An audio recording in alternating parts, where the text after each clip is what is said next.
I got that juice.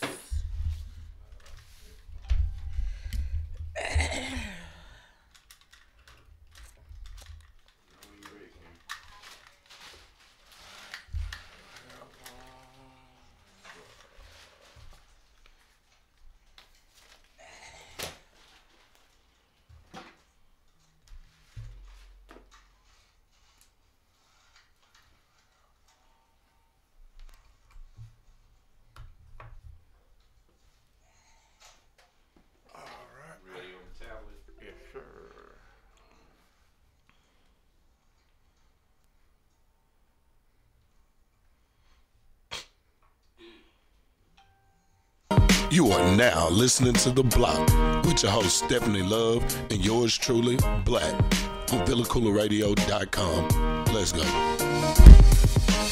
Blah, blah. Everything is everything for Sheezy. Blah, blah. Probably done it all, homie, believe me. Blah, blah. We made the impossible look easy, but Sheezy, I'll never leave my block. My niggas need me.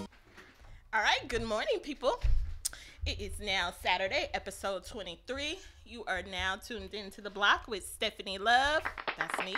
And also Blue Black. What's up, Black? Hola. Hola, como está? Muy bien. All right, so today we're going to have a good show. We got some good discussions going on. I do want to thank everyone that is tuning in, the people that are getting ready to join us, those who have not heard about us. Go ahead and share this live stream. I am looking for the most loyal listeners. As you know, I tell you every week, we're trying to take 2 listeners with us to the Jeezy concert on March 13th. I've been saying the 3rd, but it's actually the 13th at the House of Blues. So guys, please participate in these discussions, comments. We definitely appreciate them.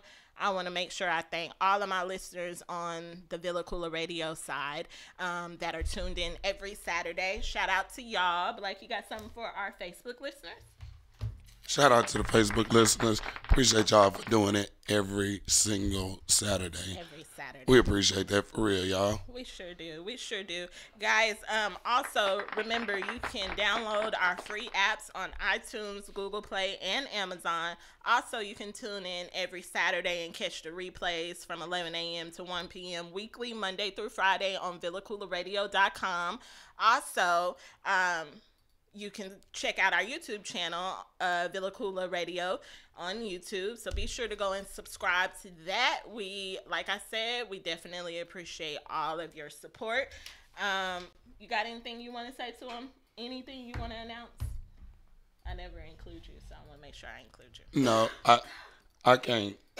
My headphones messed up. Okay. I don't know. Black ain't never ready. If it's because of my headphones or what. Okay, and then also remember, we don't get a lot of calls, so we're wanting to solicit for calls. So this number is up on the screen. You can call into the show at any time and chime into these discussions and give your opinion. If it's something you agree with or don't agree with, we definitely will hear you out. But we're going to go ahead and jump into our Happy Black History Month. Let me tell y'all that. Happy Black History Month. I am a big advocate about Black history, period. I don't just celebrate it one month. I celebrate it all my freaking life. Black power. Sex drives.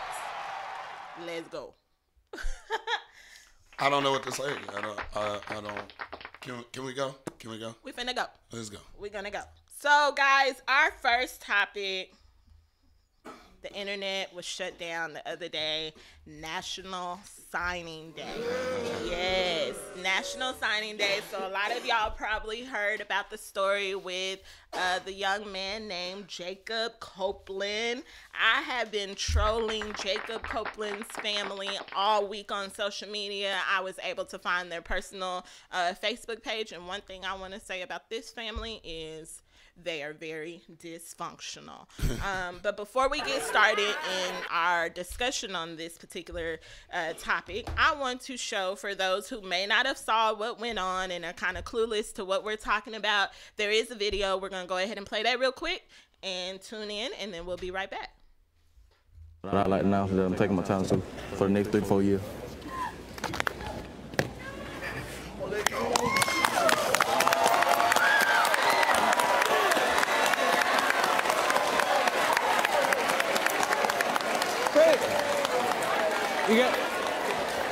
So, Jacob, you're going to Florida. Who just got up and left there and to your right? Who got up and left?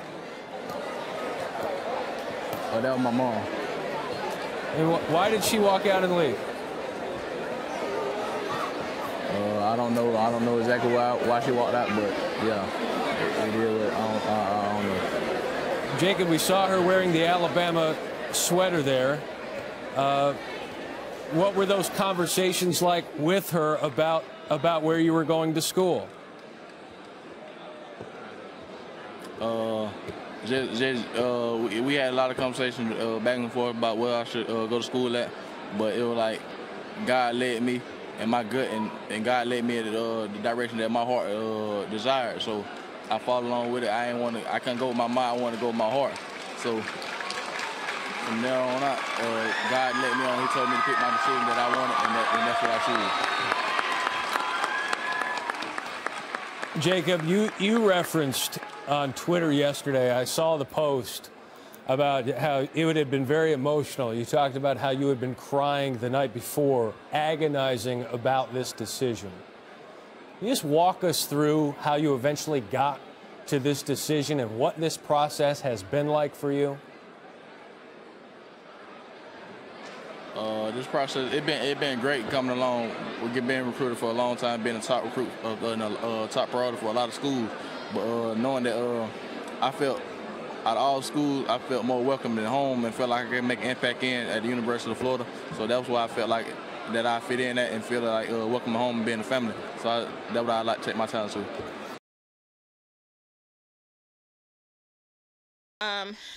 As everybody knows, National Signing Day is supposed to be one of the greatest days for a high school athlete, but that wasn't the case for Jacob Copeland. And his mom, it wasn't the happiest day for her. The 6', 190-pound football player committed to the Gators over Alabama and Tennessee, and it was live on ESPN too. And his mother, yes, as you saw, she just straight up bounced once she saw that her son did not choose the school that obviously they had conversations about. And like I said, I've been trolling the brothers' Facebook page. I've been trolling Copeland's Facebook page, and it looks like the family was kind of dead set on him going to Tennessee. So they were very disappointed, and I felt some type of way in the beginning. I'm like, how low can you go? This isn't about you. This is about your son, and at the end of the day, his happiness is what matters, and he has to make the best decision for him. I personally, as a mother, I don't think that I would have got up and walked away. I just think that was low and very classless. What's your opinion, Black? It's starting to become funny. Like when I first saw it, I felt like she was wrong as hell. Like I felt the pain that he felt in a sense, because it's like you said, it's one of the biggest days of your high school career. It's before prom. It's before graduation. You're getting an education. You're getting it for free. You have a chance to make it to the NFL because you're going to Division I school, and because of the Division I school that you picked, your mom decided to walk off on you. Not only does it seem like she turned her back on him, but she did it on national TV, where everybody came back though. Oh yeah, but the damage is already done at that point. Like how, he was hugging her and crying after she came back. But why did you leave? If you was upset about the situation, why don't you stay there and support me, and then talk to me when we get to the crib? So guys, let's play devil's advocate. What do you think? It caused her to walk off, Black? Do you think, I think Big Marcus mentioned earlier, maybe there was a little under the table money going on. Oh, I'm sure there was. And she was supposed to get it, and maybe she was upset at that. How you feel about it? What do you think? So, she'll get some money. He was a top 5 receiver in the nation. He's a top 5 receiver in the nation. He more than likely will be in the league, and he gonna get a check. I mean, but after her walking off like that, I mean, she might not get a check. Nah, she'll get a check. She is. I don't think that a lot of people said that the mother walking off probably will damage their relationship. I don't think so. Jacob Copeland actually made a post after this had happened because people were on social media attacking his mother, and he said that this is how their mother is, been like that all their life. We don't know her, so we shouldn't judge her, and if he doesn't have a problem with it, then we shouldn't have a problem with it.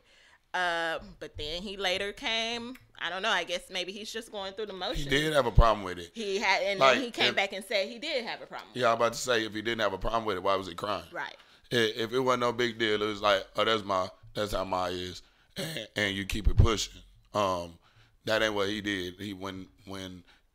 First of all, the media was trolling by asking questions. They knew damn well that was his mama. Like, the person sitting closer to you, you got that much family, it's somebody very close to you, and 9 times out of 10, it's your mom.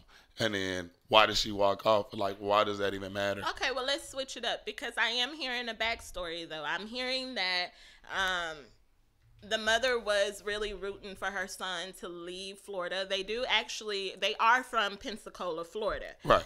So we're hearing stories that the young man has been hanging out with the wrong crowd, and that she felt it would be better for him, for his college career, and even if he is drafted to the NFL, that it would be better if he left the state of Florida to pursue this career, because if he stays in Florida, he would still be hanging around the same friends and could possibly do something wrong that could potentially damage everything, his scholarship, all that stuff. So she was really wanting her son to get out of the environment that he was in. Once I heard that, I'm kind of siding with the mother. Now, I'm not agreeing with her getting up and embarrassing him and walking off, because now when you go and Google, YouTube, or anything 2 years later, the focus is not on the National Signing Day, but it's going to be focused on you getting your black ass up and walking away.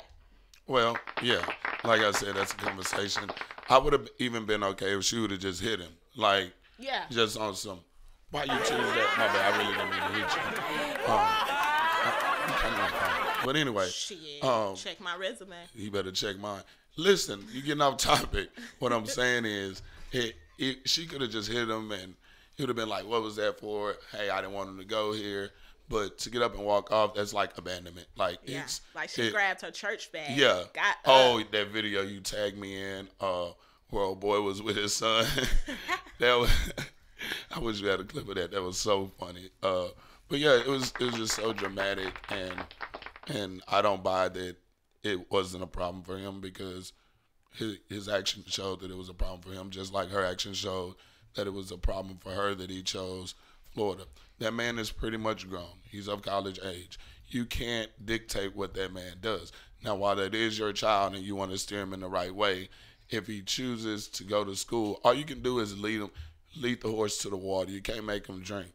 So if you want him to go to Tennessee, or you want him to go to Alabama, and he chooses Florida, just realize that you have an opportunity that a lot of black mothers don't have, period. Right. Like, unless their kid is a star athlete. Right. But for the most part, it's a lot of black parents, black mothers, single black mothers, black fathers, single black fathers that would love to send their kid to college. Whatever college, right? Right, whatever college, even if it's a community college, because they can't afford to do it, or they need help at the house. The kid ends up not going to college and working. But that's a different story for a different day, I guess. Yeah, it is. All right, guys, so that's enough of that. We're going to go ahead and jump into our first commercial, and we'll be right back. Remember to share this video. Shout out to everyone that's just now tuning in, and the ones, shout out to Charlie, Minier Mode. Shout out to James Vaughn. Thank you all for tuning in. Jamaica, what's up? Jamaica, you good? Shout out to Jeremy. All right, and then also Jeremy, yes, thank you for coming back. Thank you, everybody. Thank you on the internet radio side. We're taking a quick commercial break. We'll be right back. You're listening to The Block with your girl Stefani Love on VillaCooleradio.com.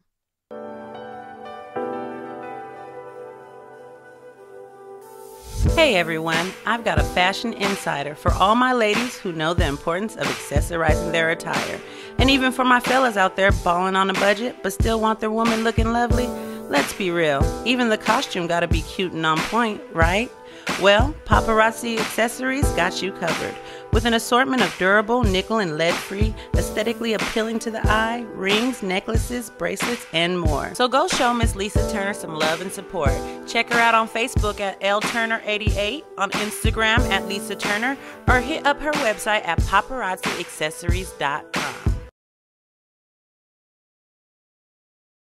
What up, riders? This is your main man's Cal Be Easy. And your boy, Big Marcus. Man, we are hosts of the hottest, dopest sports show in the world. The Real Game, the game inside of the game. Man, you can check us out live every Saturday from 2 to 4 p.m. on VillaCoolerRadio.com. And you can also download our podcast 24/8 on VillaCoolerRadio.com and Google Play. Man, we out this bitch. Man, it's love some weed. Hey, what's good, Joe? It's your man, Cam King. Hey, be sure you tune in and vibe out to the sexiest hour on internet radio. That's the Fabric Extent, which airs every day from 4 p.m. to 5 p.m. Central Standard Time. And again, around baby making hour from 1 a.m. to 2 a.m. Central Standard Time.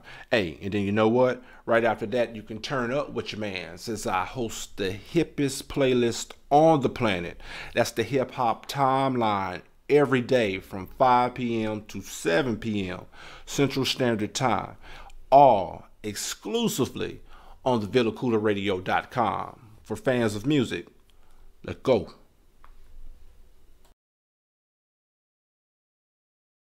Radio.com.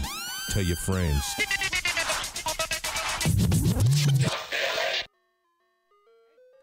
we are back. And I'm waiting for y'all to get it. There we go. All right, guys. So we're going to go ahead and... Yes, sir. We're going to go ahead and get into we're going to talk about C Murder. I came across a story this week, and I was kind of heartbroken 9 years ago when C Murder had to go to prison. C Murder was one of my biggest ones that I loved out of Master P, Cash Money, Juvenile, all of them. But 9 years ago, as we know, C Murder was sent to prison for murder. He was accused of killing a teenager at a nightclub in Louisiana one night, and so they charged him with the murder. He's been locked up since 2009, and recently C Murder has went on a hunger strike in prison, and Master P did a video. He is claiming his brother's innocence and stating that there is a video to prove that he's innocent, but the prosecutors and the courts are not cooperating. They're like taking their time. But another reason why C Murder is actually going on this hunger strike is because of the conditions that they live in the state prison. He is currently in the penitentiary in Louisiana State. And basically he is saying that they're living in deplorable conditions, and that this isn't how they should be living even if they are in prison. So he feels like going on this hunger strike will bring awareness to that. Also, he's stating that there's things like racism going on, assault, all of that in prison, which we kind of already know that stuff like that goes on. But he feels like this hunger strike, however long he has to be on it, will bring those things to light and possibly make a change. When I thought about this story and as I was researching, I was like, how far would I go to prove my innocence? I don't know if I would necessarily do a hunger strike, because I just don't get why you would choose a hunger strike in prison. So I wanted to ask you, Black, Because the food is nasty. but then you got commissary, you can buy your own food. You get tired of honey buns. No, they got spreads that they do. I think they have pretty good spreads. Oh, no, I ain't never been, so. So, Black, if you ever wanted to prove your innocence or bring awareness to, how would you do it? Would a hunger strike be something that you would choose? No. No. No, not at all. I like food a lot. A lot. I'm hungry right now. So, no, I couldn't go on a hunger strike. I don't know what I would do to, I guess it depends on what I did. But nah, I wouldn't go on a hunger strike. I really don't know. Like, I'm not good at protesting. I'm not good at striking. I'm not good at any of that. Like, I just let you know how I feel and keep it pushing, or what it is and keep it pushing. Well, I know some people have done things. When I think of things that people have done in prison to kind of wake people up, I mean, they start riots. They flood the prison out. I probably would literally try to flood the prison out. I mean, I'm a good swimmer, so hey, I wouldn't mind. I don't have the lung capacity for that. But I mean, yeah, I do some sabotage shit. That sounds like fun. Yeah.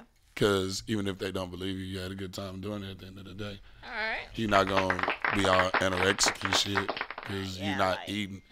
Like, how are you getting nutrition? Like, are you eating vitamins? Do they do that? Yeah, you're limited on your nutrition that you already get. Right. Without a hunger strike. So why would you choose a hunger strike? Like, that would be, you're already in prison, see murder.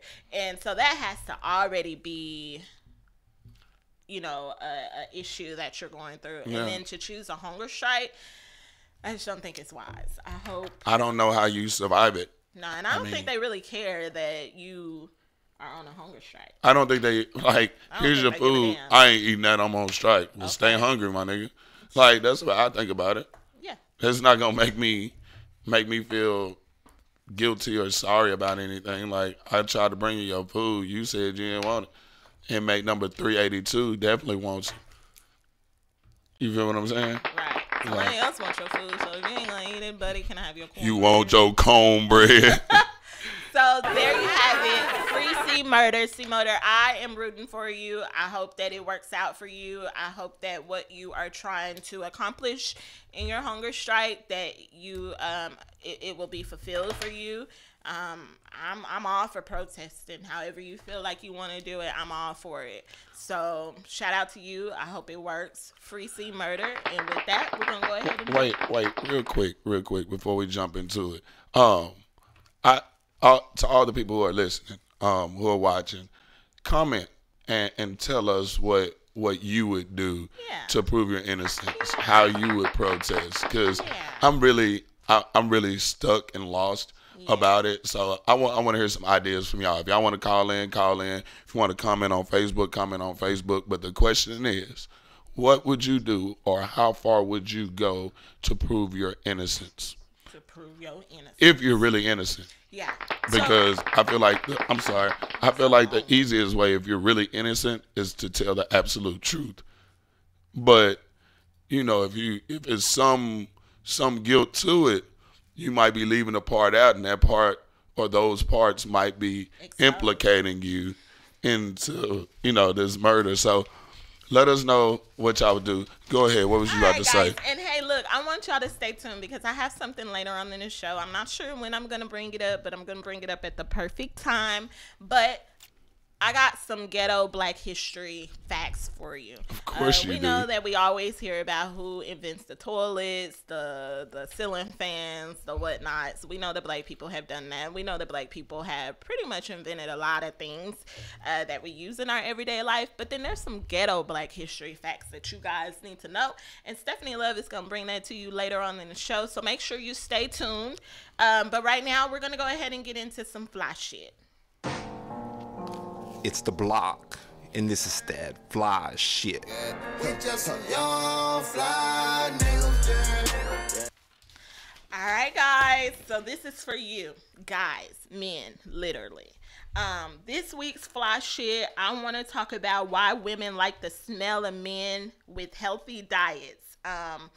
And science has proven that women like men, and we have the sense to smell. Wait, did you say it's been proven that women like men? No, that you didn't let me finish. Women are attracted to healthy diets, and we literally can smell it. So I'm going to bring you up to date on why an apple a day keeps the BO away. BO stands for body odor. Men who eat fruits and vegetables smell better. And are more attractive to women than those who load up on starchy carbs like bread, pasta, and this is according to a new study. So let me tell you about the new study that just happened. And you can find a lot of this out on nypost.com and read the article about why women like to smell men with healthy diets. But there was a study that was performed to learn more about the link between attraction and body odor. The researchers recruited a group of 43 men and measured how many fruits and vegetables they ate using a skin test called spectrophotometer. This tool shines a light on your skin to detect the amount of carotenoids in them. These are the pigments found in red, yellow, and orange fruits and vegetables, and they can lightly tinge our skin if we eat enough of them. So next, the research team gave them a clean, unscented t-shirt and asked them to exercise. Then 9 women got to sniff the sweaty clothes. The group of women rated the sweat of the men who ate more fruits and vegetables higher than the men who ate less of them. So basically, we're saying that women found that men who ate more vegetables smell nicer. Ate more what? Vegetables and fruits. So guys, go out there, consume some fruits and vegetables, particularly the red, yellow, and orange ones, because you will be more attracted to, women will be more attracted to you. So try it out. So basically, you saying go eat some fruits and vegetables, go sweat, and then throw my t-shirt at somebody. Yeah. Be like, you attracted to me. Is that how it works? Like, you're attracted to me. I eat fruits and vegetables. But like, sweat can have different smells. And apparently, according to research, when you consume more vegetables and fruits, I would even say you could go as far as the sweat may kind of drip on you or whatnot. And then you happen to get a little drip on your tongue. It might taste a little sweeter. It might not be so sour. What are we talking about now? Oh. A drip on your tongue? So I think that this is important information. Like they said, it also helps with your skin. It helps with your overall health in your diet should be important. Men, if you want to attract more women, go out and eat you some fruits and vegetables and live a healthy lifestyle. Go eat you some fruits and vegetables. Then go outside and play basketball. Yeah. So take your shirt. I'm gonna have little doggy bags for each men that are surrounded by me every Saturday, and I'm gonna give y'all some fruits, and then I want y'all to go eat them for a week, and then come back and tell me how many women you attracted when you went to the store or when you went to the gas station or whatnot. Like, who wouldn't want more women? So consume more fruit. There you have it, and that was your fly shit. You are what you eat. You right. It's the Bloc, and this is that fly shit. We just some young fly niggas. All right, so I want to thank TJ Reed. Thank you, TJ, for your compliment. We definitely wouldn't be this far without you guys. Shout out to everyone that's tuning in, that's chimed in, that's just now coming in. We're going to go to a quick video that is called Black History by our boy, Kobe Savage. You already know you listening to The Bloc with your boy Black on VillaCooleradio.com.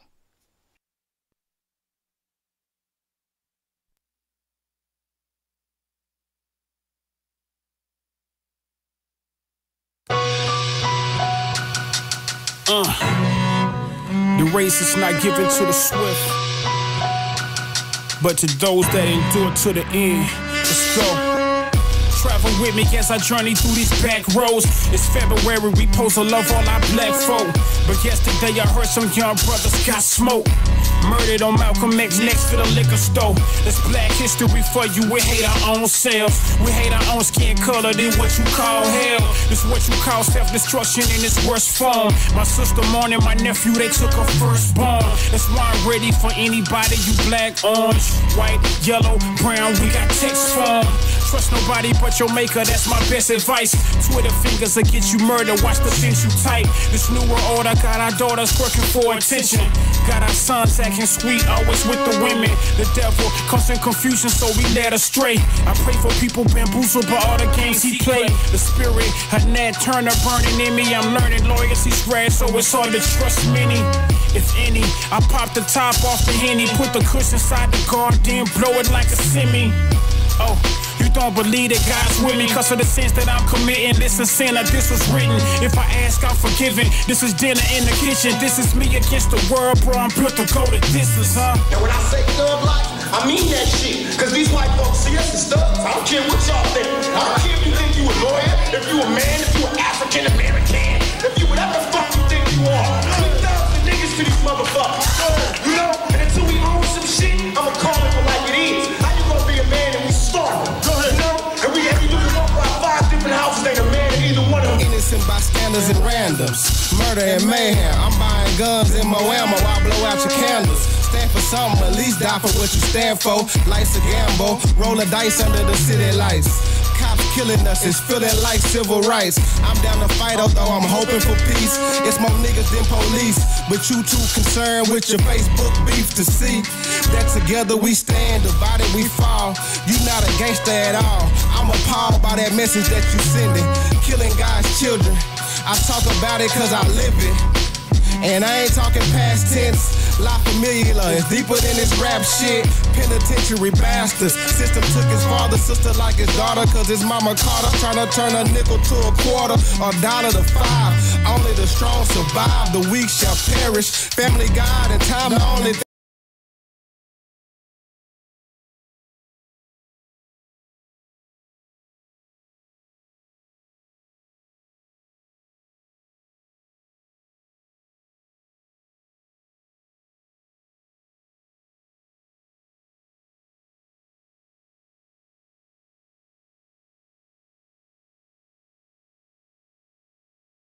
To hear what you want to do.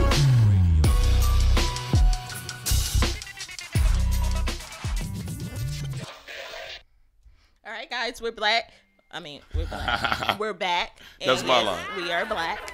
And I'm going to hit y'all with some black history. I think it's appropriate after this video. Shout out to Kobe Savage. You can check him out on our Villa Koola media page. There's a lot of information about Kobe. You can check out some of his hits. But we're going to go ahead and give you, I'm going to go ahead and give you a ghetto black history fact. When I brought it up to some people who were sports fanatics, they really didn't know about this, so I thought that it was appropriate.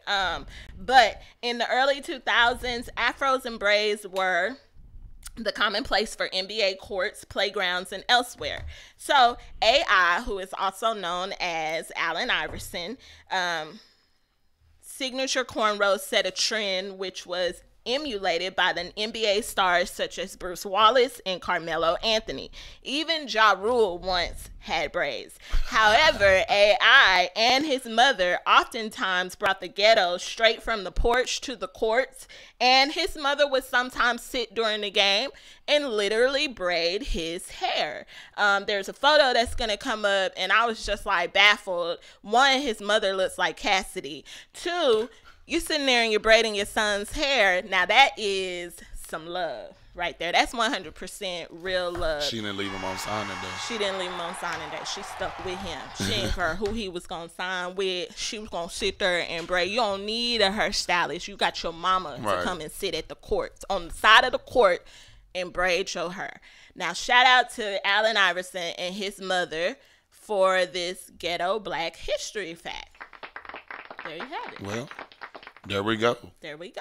Hey, can I step in real quick, guys? Yeah. Since we just, I'm sorry, Black. I'm messing with you, bro. Go ahead. Since we were on the topic of Black history and we just played Black History by Kobe Savage, I just wanted to touch on that for a minute. Okay. That location that we shot that was shot by Villa Koola Radio. Okay. By the way, Villa Koola Media, excuse me. The Freedman Cemetery, the location where that was shot, is a little bit of Dallas black history. Freedman Cemetery is the cemetery of some of the first inhabitants of Dallas. Some of the first black people, people of color who migrated to Dallas hundreds of years ago now, originally settled around Freedman's Cemetery, which is right there off of 75 in Lemon, where that Walmart is. And so there's a cemetery right there. That's Freedman Cemetery. So real quick, the story behind that is back when Dallas was being established, the black people who were already settled there were basically moved off of the land, so that the city could build 75 and all of the things that are now around that area. So I thought that was a cool spot to shoot the video for Black History because of what the cemetery actually means. Okay. So. And where exactly can we find the cemetery? Again, that's Freedman Cemetery. It's right there, basically downtown Dallas, 75 and Lemon. Right there, I think Target is on one side and Walmart is on the other side. Why would you ask for the ain't nobody trying to go find a damn cemetery? No, they made it out of a monumental cemetery, so you can go visit. Okay. Yeah. Only cemetery that I visited that was like monumental has been the Arlington National Cemetery, and I was confused as to why we was going there in the first place. But I got a Black History fact. Listen up. The Underground Railroad was not a real railroad. That was just the name. It wasn't underground, and it wasn't a railroad. It was just a sneaky path. Just for the people who don't know, I just some people think Harriet Tubman was the damn conductor on a choo-choo train, and that's not the case. So that's my Black History fact. Since we all got Black History facts, this is why you should tune into the Block, because we always educate you, and especially on Black history. Got to, because I'm black. What are we talking about? And I'm proud. Say it loud. Ow. I'm black and I'm proud. I'm black and I'm proud. Hey. I can dance better. All right, so we're going to talk about Kim K, who thinks she's black. But Kim K, you'll never be black. All right, that's another I thought you liked Kim. No, I actually don't. So this week, I was taken back. Kim K posted a picture, a selfie, topless. She was holding her bra that was slightly, it wasn't connected. She didn't have it on. She was literally just holding it, hiding her tits, so she was considered to be topless.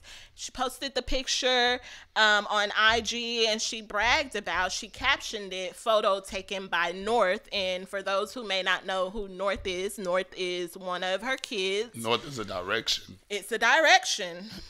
It's like but she chose to name her daughter North. Actually, it's northwest. So, like, from here, you take a left, with like a slight left, northwest. Yeah. So she chose to post the picture and caption it, photo taken by North. And like I said, it was topless. And many women ran to the post and they bashed her as a mother and said that this was too far. She shouldn't subject her, I believe North is 4 or 5. She shouldn't subject her to taking photos of her topless. So in my opinion, totally agree. I totally agree. I have had my daughter take selfies of me, pictures of me, but I wouldn't ever think about letting her take a topless photo of me. And literally in the picture, you can see North in the mirror holding up the phone and taking a picture of her mother topless. And I just think that it was low class.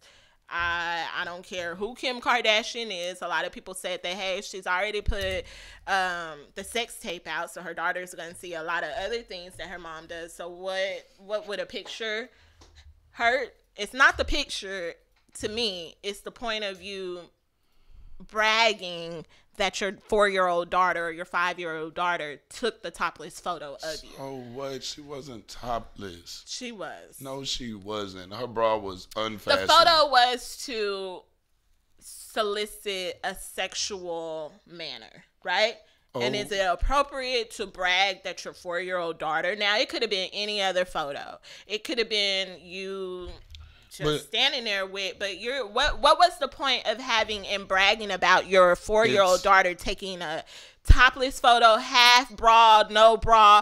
What was the point? Like, Okay, you gonna let me talk? Yeah, go ahead. Okay. What it is, the point of it was not because of the photo that it was. It was because that North took the photo, right. And she's saying, "Hey, North took a good photo of me. I like this photo. Let me give my daughter the photo credit." This woman was not naked. Now she does some questionable things. I understand that, but this is just shit. I feel like petty shit to get mad about, because it's like, why is it a problem? That girl has been seeing her mom's tits for the last 4 years. I promise you. And like, even when her mom actually dresses up, sometimes you can see her tits through what she's wearing.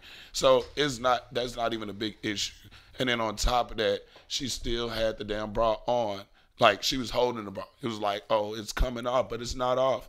And North took the photo. So you would be okay if your daughter's mother posted a picture, half bra on, holding up her tits, and your daughter is shown taking a picture of her and it's posted if my daughter's mother is Kim Kardashian.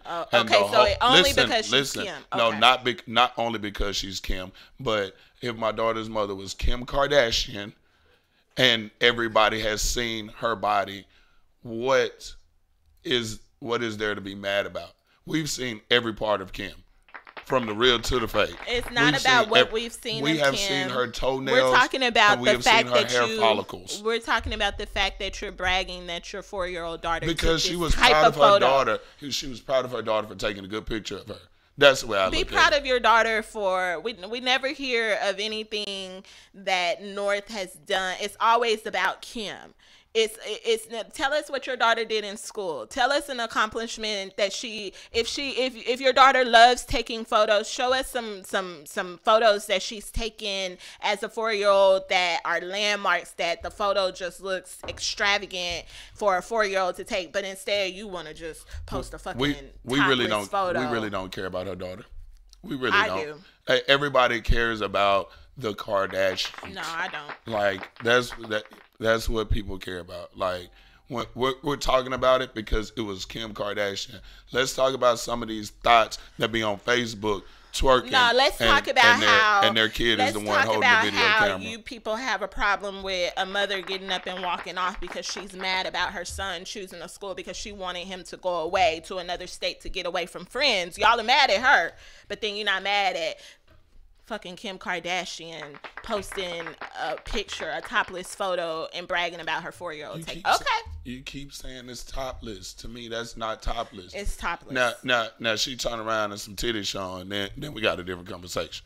Even if you can see the reflection of her titties in the mirror, but she got her back turned and North is taking the picture, then we got a different conversation. But to me, it really looked like on some I'm getting ready type shit. Take the picture. She took the picture. I'm gonna post that picture. I like this picture. Like, it doesn't seem like she's trying to expose her daughter. She is exposed. Next, we're gonna see when North is 17, 18 years old. North is gonna be posting topless photos. I mean, look at Kylie. Because of what she's seen her mother do. So she's being taught that it's okay to exploit your body. This is how you're going to be known. Okay, if that's how we're going to That's how Kim got famous. I didn't know who the hell Kim was until I saw the sex tape with her and Ray J. Okay. Didn't know. Shout out to Ray J for making Kim Kardashian a factor in people's life. Because nobody knew who she was. Okay. It was like, well, I can't say nobody. But I didn't know who she was. And then it was like, Ray J got a sex tape. Like, this, I'm thinking, this lame ass nigga. And then this Kim K is like, oh, damn, she kind of bad. And then she just blew up from there. Okay. No more comments. I plead the fifth. Yeah. It's all right, we're going to go ahead and jump into a commercial break, guys. We'll be right back. Stay tuned. Thank you for tuning into The Block. You're listening to The Block with your girl, Stefani Love, on VillaCoolaRadio.com.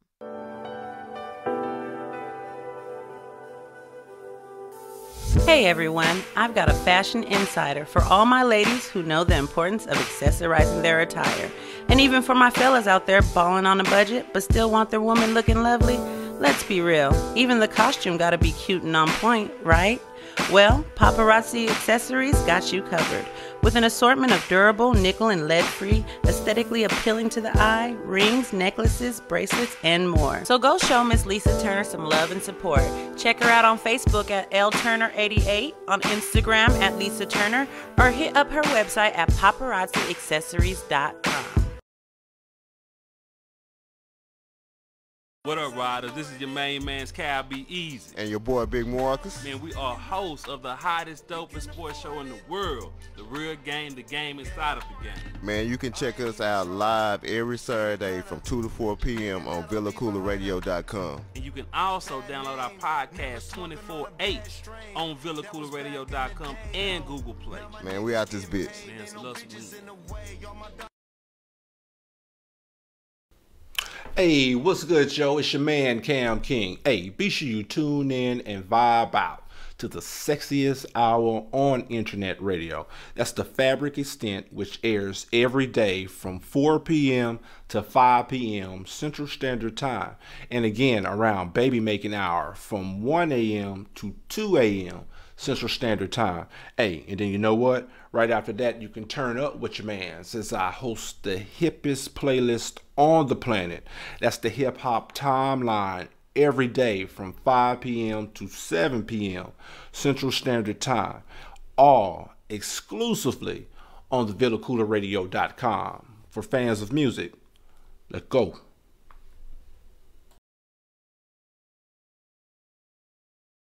Radio.com. Tell your friends. Fuck them hoes, I got bigger dreams. Fucking foreign hoes in the Philippines. Oh man, how really. Yeah, what's up? What's up? We black, I'm black, we back. Appreciate y'all for tuning in, listening. Remember, you can always call in, comment, share it, like it, cause we the block, and you know the block is hot. You know what I'm talking about? But next topic. This should be fun. Do you do damage to your relationship when you tell your partner no for sex? That's the next okay. Like, one, should your partner have to ask for sex? And then two, how many times a week? I'm asking you a lot of questions. Let's start out with the first question. Do you feel like it does damage when you say no to sex in your relationship? You're asking me? Yeah, that was you. That was you. Your turn. I don't think it necessarily does damage if it's not consistently. But if it's, because you're just really tired and worn out, then hey, okay, once every blue moon. But I think that it could be doing damage, especially if intimacy is lacking in your relationship. You might want to refrain from saying no, even if you're tired. Just don't climb on top. Stay on the bottom. Limit yourself to the amount of work you do. But just get hurt. It's very damaging. Very damaging, especially if you have a person like me, because I like to have sex. And when you tell me no, that's really going to frustrate me because I don't want to have to go to Pamela Henderson and, just be taking 30 minutes or an hour showers because you're going to tell me no. I ain't got time for that. It's detrimental in a relationship to have sex, in my opinion.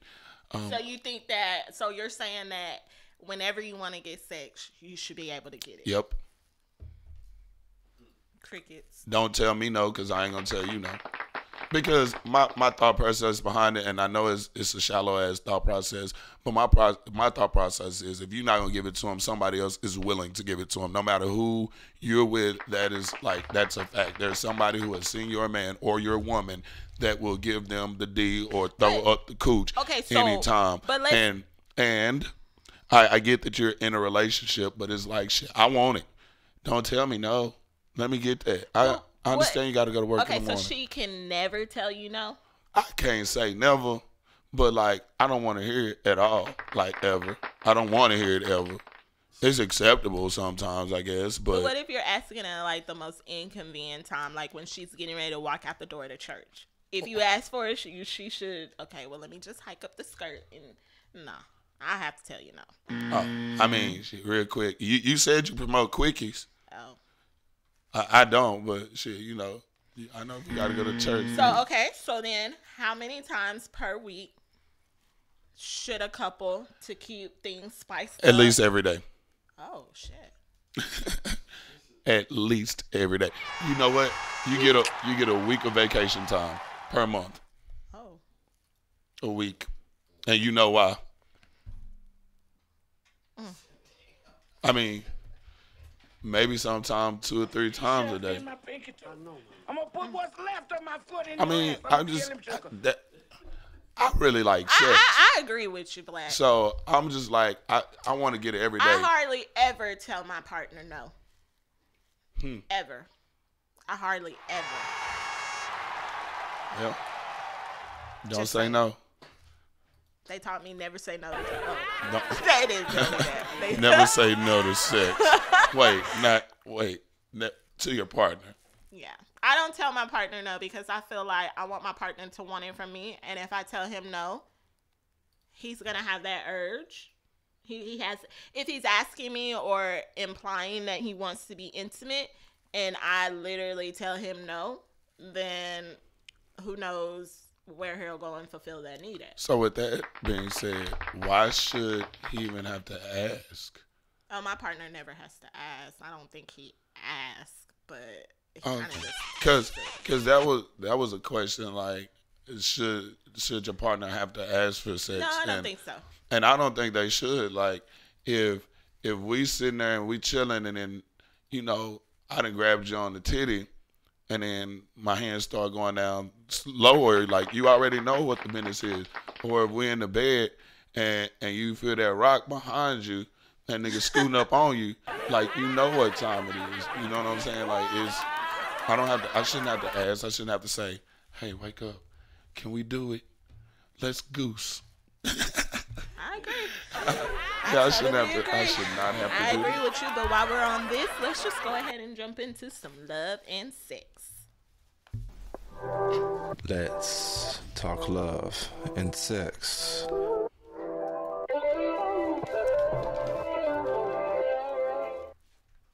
All right, so this week on Love and Sex, what we're going to talk about is 10 positions that will get her off every time. It's going to be a little difficult, so y'all going to have to use your imaginations.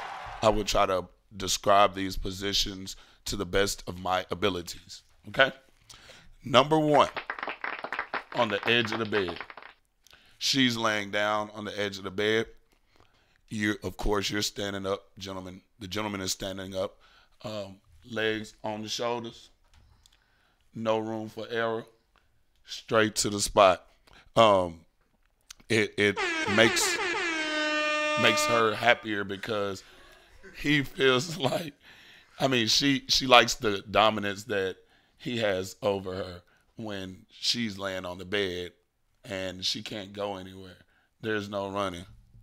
And then the second one is called the cat. I'm just gonna go through a few of them. The cat is designed to stimulate the clitoris.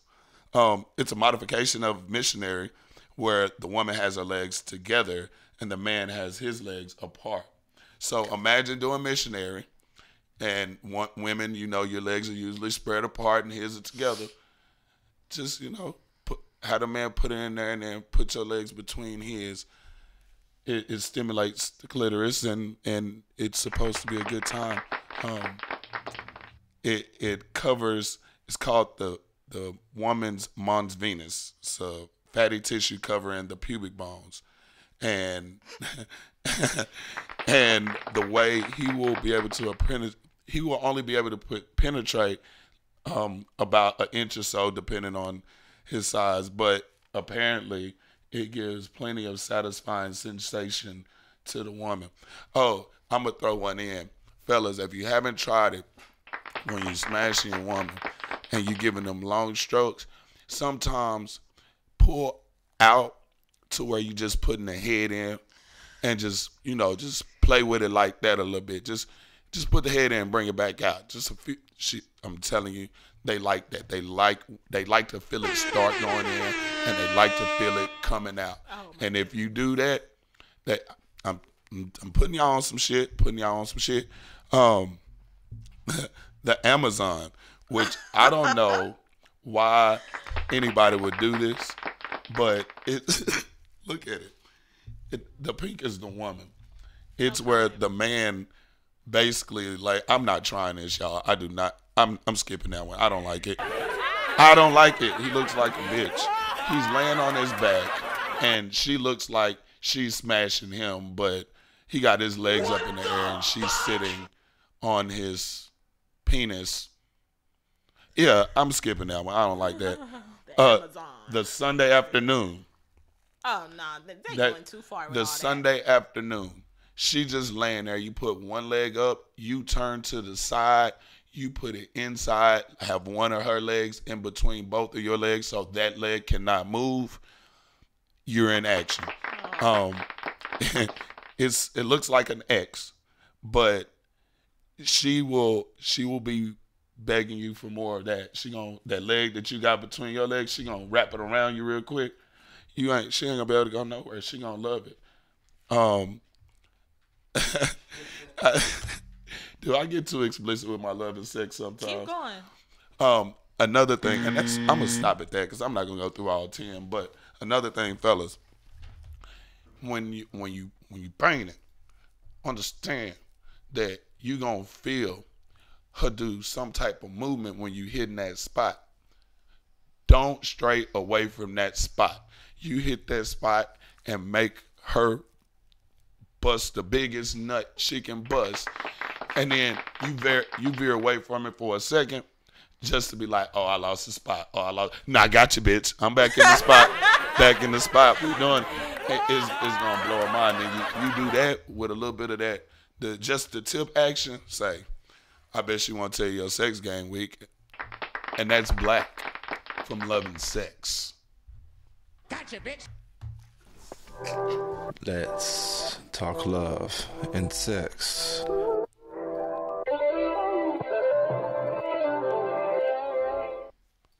Okay, on that note, we're going to go to plot. Literally plot your positions. And this video is by Koola. I'm a little lost for words. You already know. You listening to The Block with your boy Black on VillaCoolaRadio.com. Yeah. Another third coast banger. Right. Triple D, stand up. Y'all know we had to back down some of that rider type shit. Yeah. Smoke something. R.I.P. Uncle Pimp.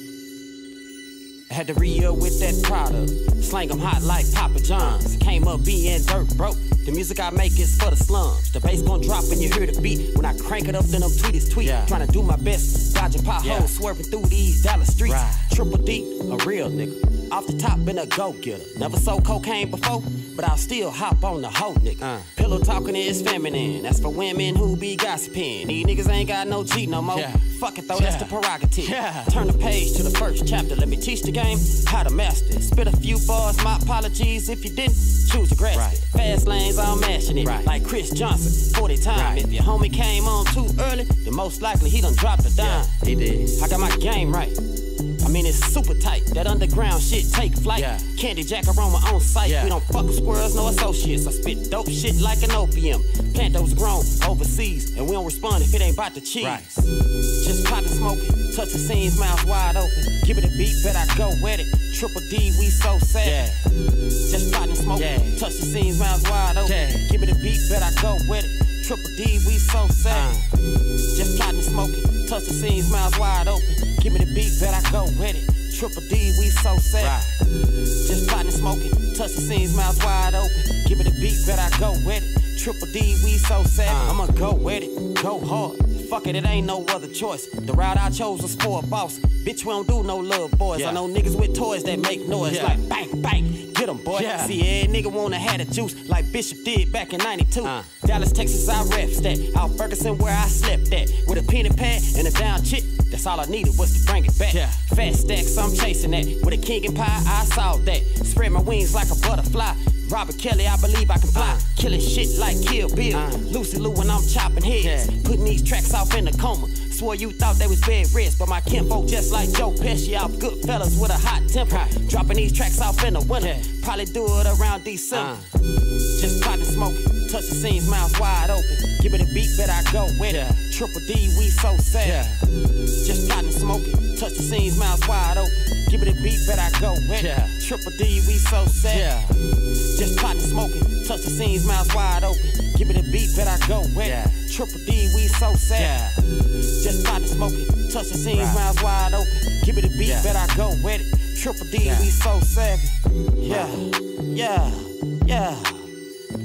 I know we had to drop off another dope ass banger. Show you right. It's about time, ain't it? Right. Let that motherfucker knock in your trunk, though. Damn Skippy. Right.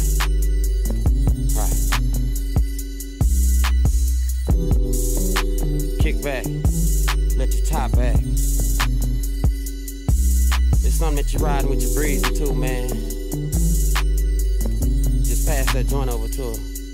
Or that Swisher Sweet. And let her pull on it even if she don't smoke.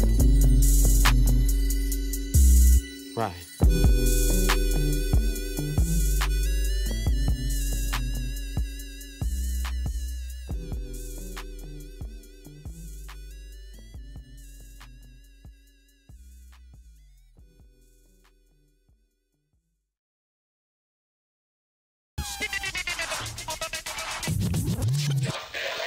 What's up? We're back. That was Koola Plot, co-produced by Koola Media, and definitely got some playing time. He wasn't sitting on the bench. He got some playing time on BET. So that's what's up. Shout out Koola. Shout out to everybody who put their hands in it. Koola Radio, Koola Media, the Koola family. What we talking about now?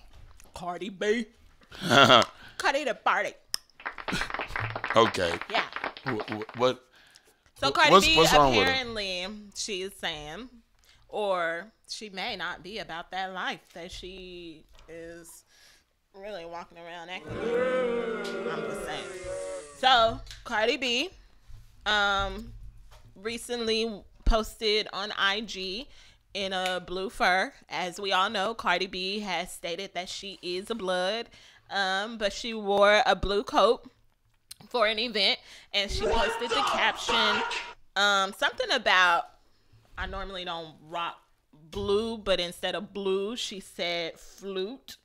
And people do that in gang talk instead of using the B, or they'll switch it with another letter. So the Crips didn't like it, and so they have been sending death threats. Cardi B is actually in LA right now because the All Stars is going on, and so they were letting her know that you won't be able to come here without any beef now, and that we're coming for you. So TMZ had released some information. Cardi B's feud with the Crips is setting off a red alert, and the LA nightclubs where she's appearing for the NBA All-Star Weekend will be rolling deep with armed security. Cardi has an exclusive deal to host 3 clubs this weekend, all under the same ownership. And our sources say that they're preparing for the worst, as in possible gang violence. TMZ broke the story. So Cardi B's been flooded with violent threats from Crips who feel she dissed them by captioning the pic of herself in a blue coat saying, "I hate wearing flute." We're told that the clubs Romano, Penthouse, and Ace of Diamonds are tripling the number of armed security guards they normally hire, and they've also put off off-duty cops on payroll who will be uniformed at the clubs. So they felt like this was necessary because of all the threats that she's receiving, and I think that that's going to be the best way that they handle this, because I wouldn't take the threats very lightly. If you play with fire, you will get burned. You will get burned. If you are, just to let y'all know, if y'all claiming a set you got to be about that life. It ain't about no false claiming, especially when you go out to L.A. There's so many gangs out there. It don't make no sense. You don't know what color to wear. You got to wear like a rainbow so that you won't get in trouble by anybody. Right. So it's like you want to, first of all, I don't know that she's a blood. She might claim it. I don't think but, she's actually. But did she get jumped in? Is she really initiated? Right. And if she really is, then she really ain't got to worry about it because her blood's going to hold her down, right? Because that's what they supposed to do. It's supposed to be a family. Right. So with that being said, like, I feel like she's false claiming, like a lot of females do. Like, it's a lot of men. Well, yeah, that too. But like, it's a lot of females who will claim a gang, and because they first love was a blood, so now they're a blood. They feel like, and they want to be that, or you know what I'm saying? They like blue. They just like blue. They don't know nothing about where the Crips came from, where they originate. Like, don't know none of the language, don't know the signs, like, except for one. And they feel like they're a gangster. And you can't do that. If you're going to be a gangster, you got to be about that gangster life.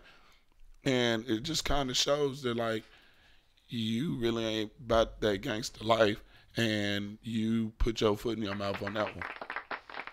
Like, yeah, real I think talk. She did, because you talk a lot of hot shit in your songs, and all your songs, how you'll run down on someone, you'll pull out your pistol, and where's all that when you, like, when it come down to it. Come down really to it.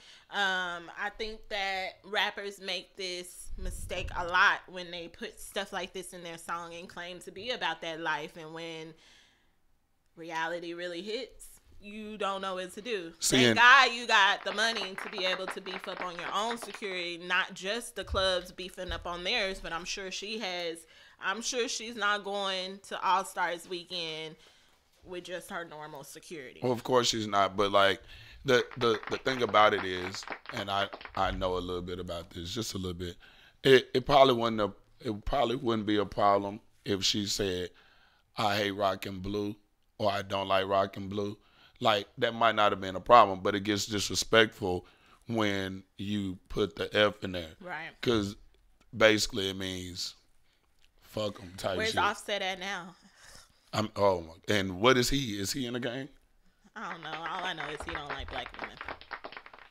Well, that's a different story for a different day. We're not on that. But like, yeah, she was disrespectful, hella disrespectful, and it's not acceptable. You could have been good.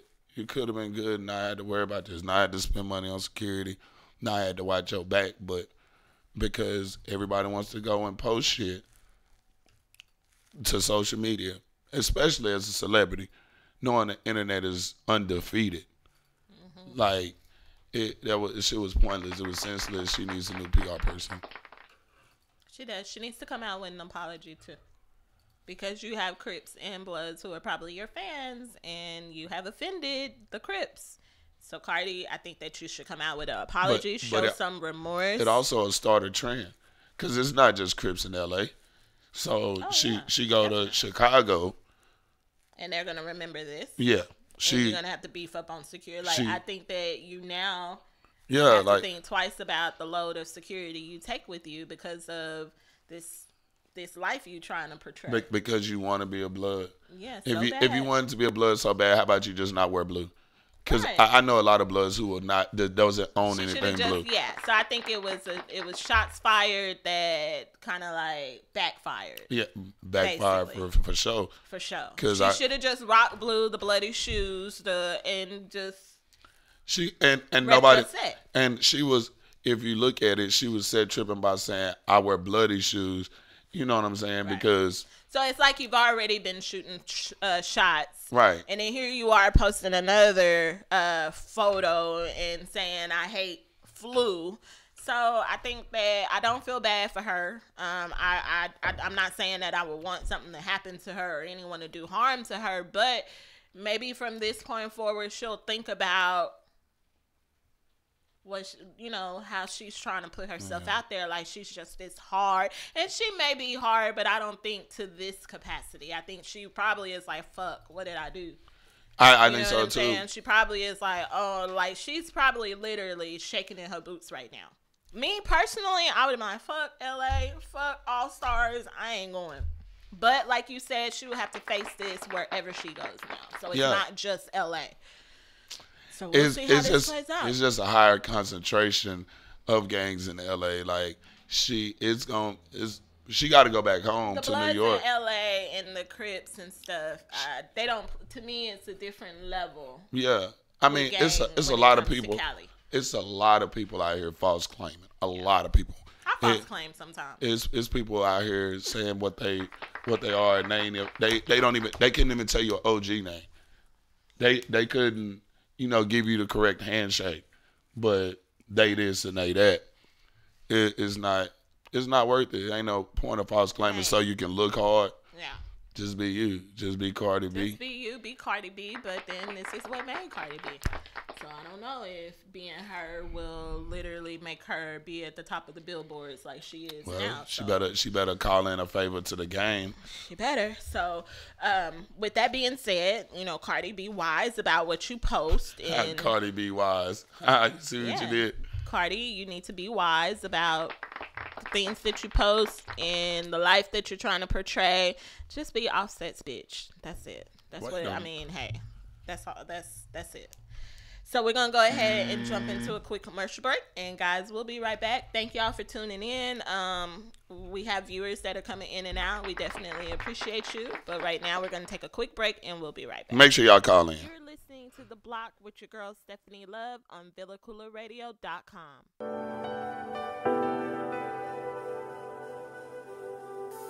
Hey everyone, I've got a fashion insider for all my ladies who know the importance of accessorizing their attire.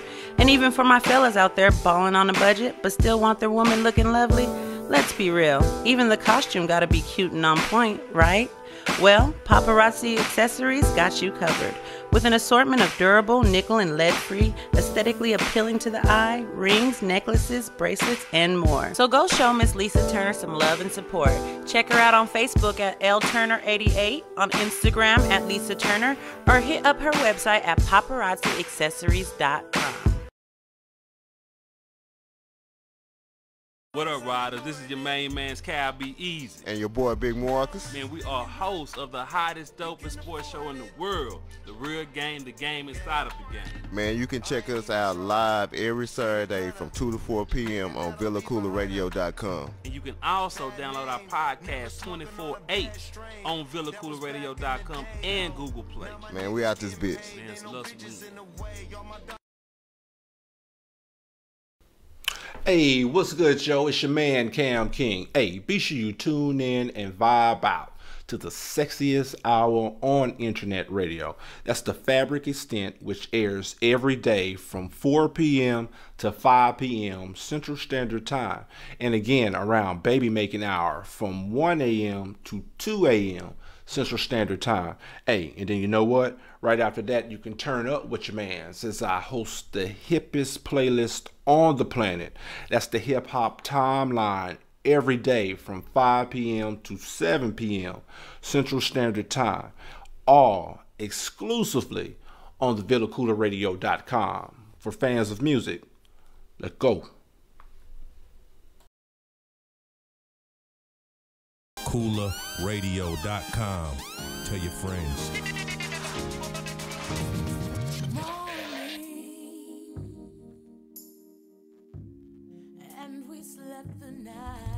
Yes. What the hell? Niggas, you trying to set the mood? All right, so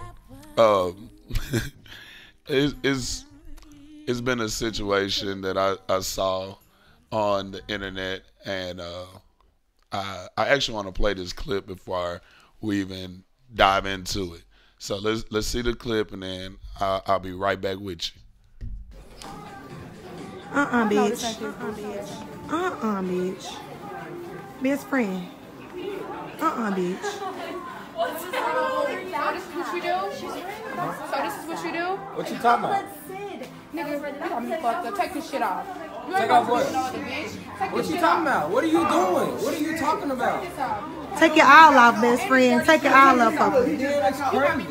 You can help me take this shit off. Take this shit off. Broke ass. How you got the nerve to?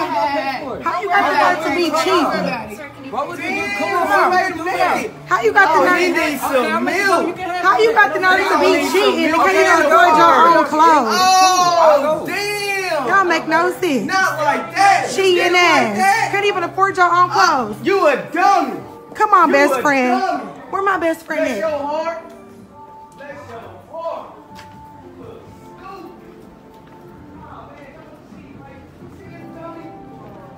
He's a clown. He got caught with his side chick. This nigga's dumb. What the hell is wrong with him? Oh, he's dumb. He's dumb. Bless his heart. He needs some milk and a fur outside. He's a clown, ain't he? He needs some milk and a fur outside. And then he left her. He gonna leave her behind? He left her. Damn. How dare you just leave? Then he left her. He ain't shit. Hey, cuz, you gonna leave her? You just gonna leave her?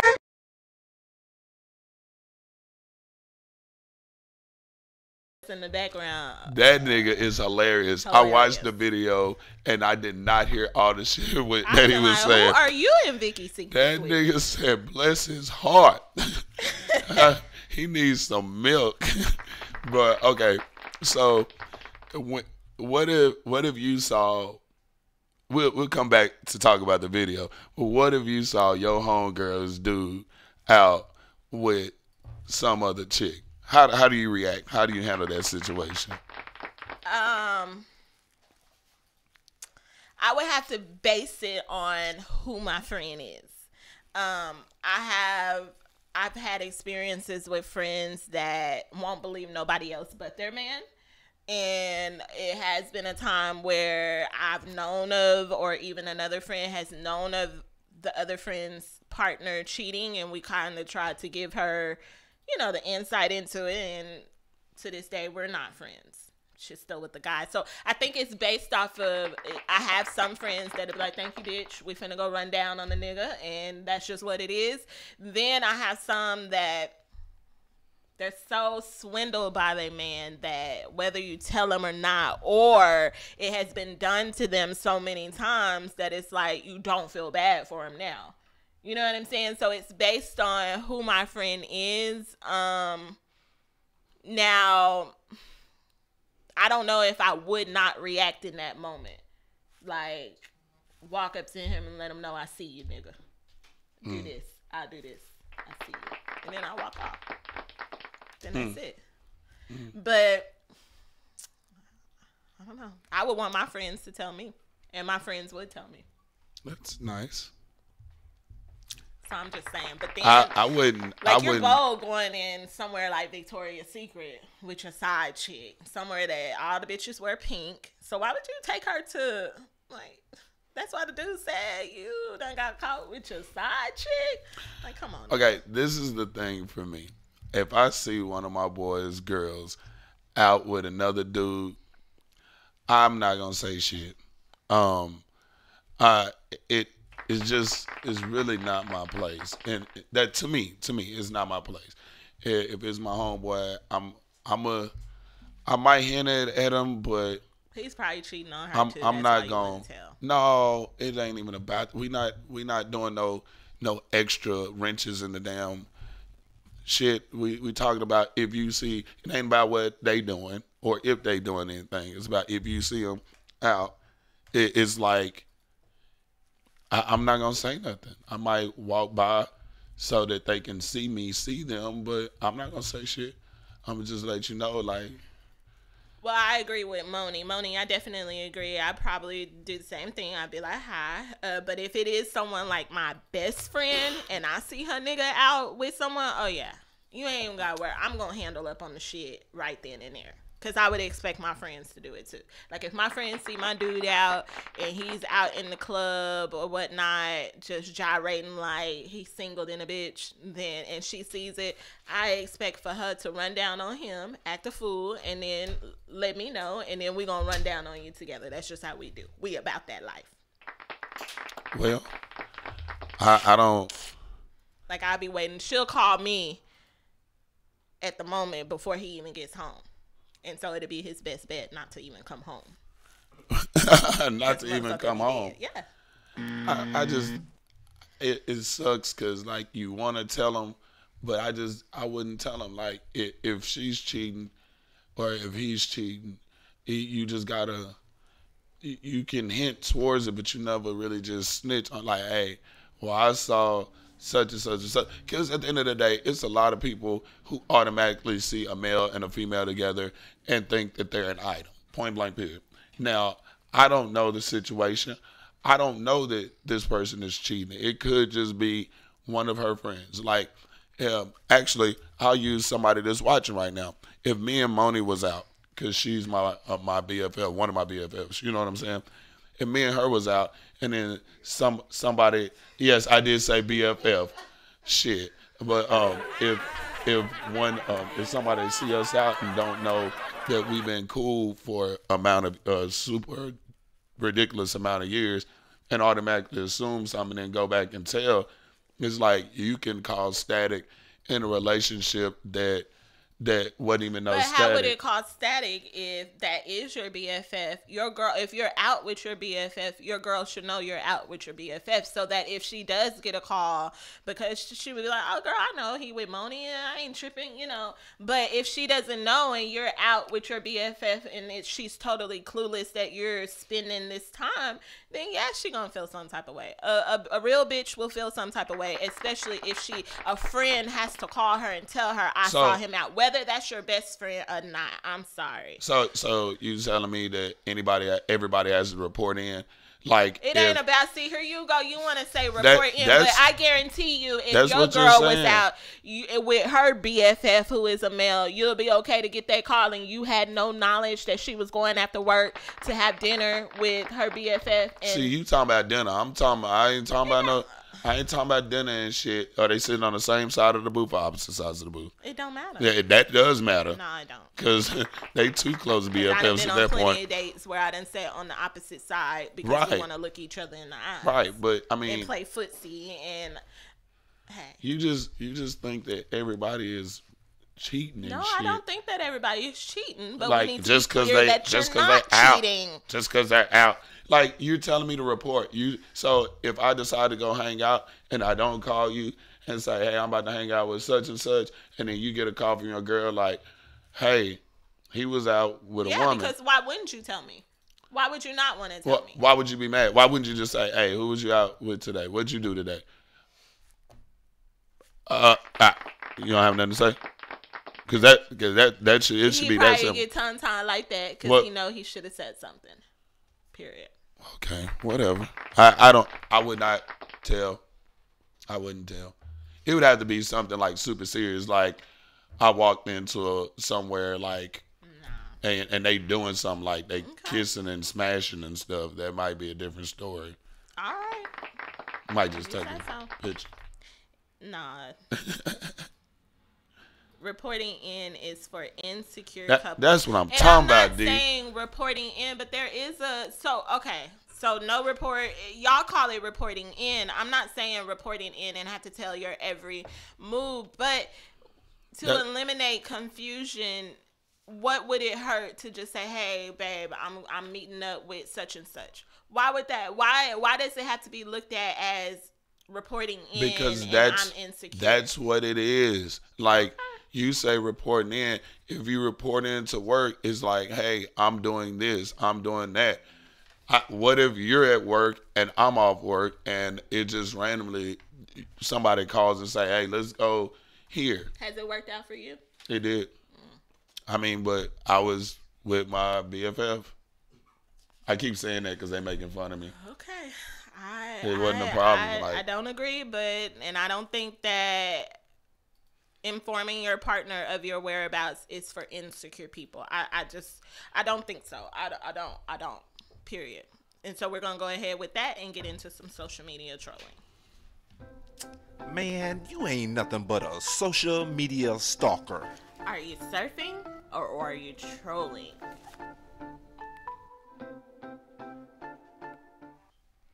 Okay, so as we know, the flu epidemic is on a rise. We don't see it ending anytime soon. I have really been following the statistics of the flu epidemic. I literally went into a panic yesterday because my son came home with a sniffy nose.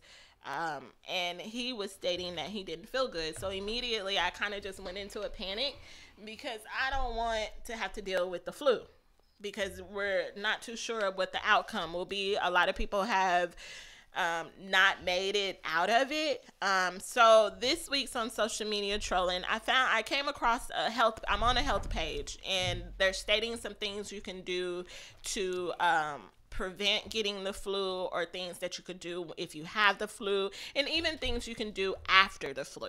And it never dawned on me, and I'm sure it didn't dawn on a lot of other people, that if you are for those of you who have had the flu this season or are just now getting over the flu, one of the most important things that you could do during this flu season, once you have the flu and have recovered, is to get a new toothbrush. If you keep using the same toothbrush after you have the flu, it's kind of like you're reinfecting yourself. So I would also say do things like make sure you change your sheets, your pillowcases. You're supposed to be changing that very periodically throughout the week. But if you're not one of those people and you have been stuck in the bed all week, please spray your bed down with some Lysol. Wipe down doorknobs, wipe down toilet seats, all that stuff. But mainly, the main thing that really stuck out to me was change your toothbrush. Get a new one. Because the same germs on that toothbrush before you got the flu are still on there after you got the flu. So that was your social media trolling.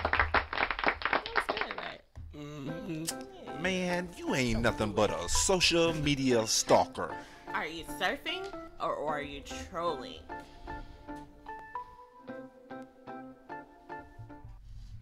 Okay, so we are going to go ahead and get into a quick video called... Hey, Black history fact.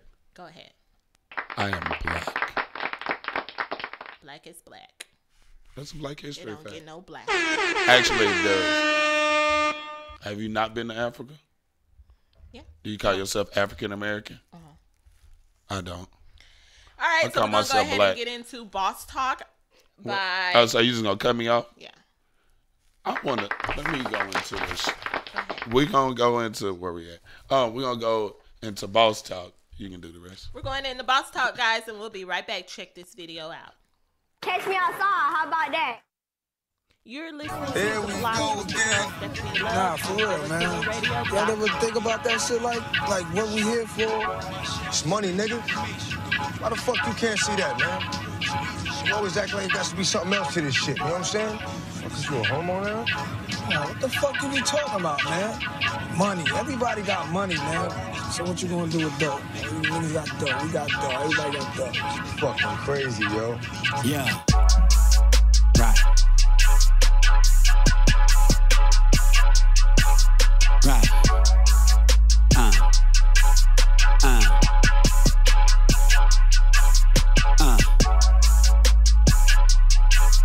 Look. Okay. Right. Right. Right. Peep game. And that's boss talk how we spit the flow. Yeah. And that's boss talk how we spit the flow. Yeah. That paint where we just let it glow. And that's boss talk how we spit the flow. Yeah. And that's boss talk how we spit the flow. On that third coast, nigga, we move slow. And that's boss talk how we spit the flow. Yeah. And that's boss talk how we spit the flow. Yeah. Where my lighter at, man? Right. Yeah. Trying to get my fetty tie.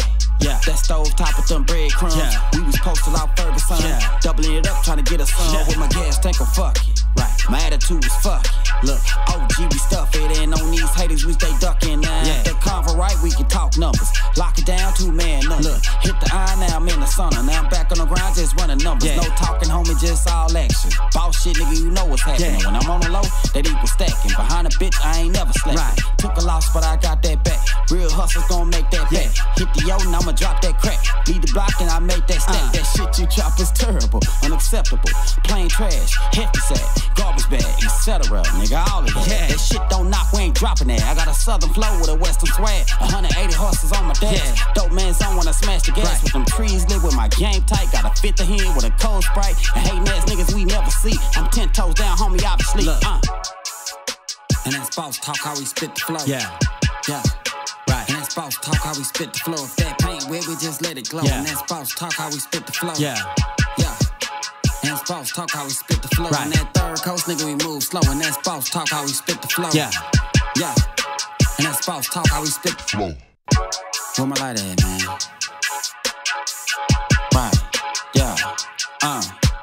Smoke some what you thought it was.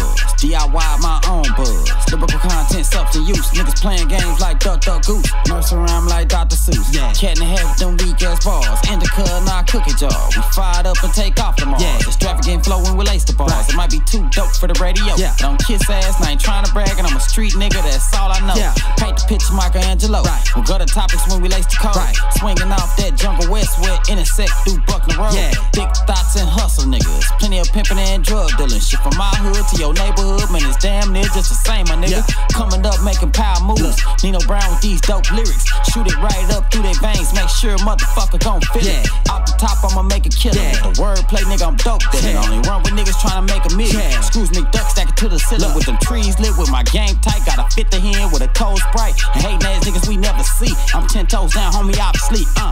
Yeah. And that's boss talk how we spit the flow. Right. And that's boss talk how we spit the flow. If that paint wet, we just let it glow. And that's boss talk how we spit the flow. Yeah.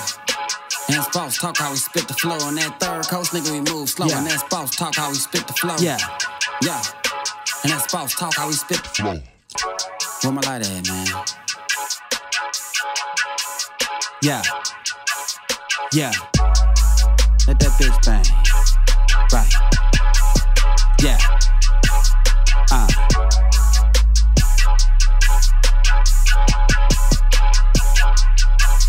What? Yeah.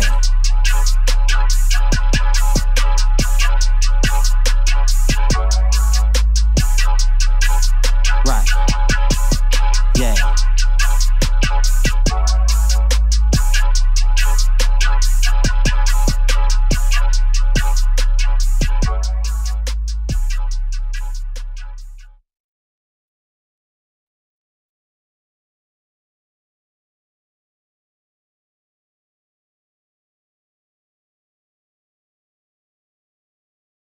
Tell your friends.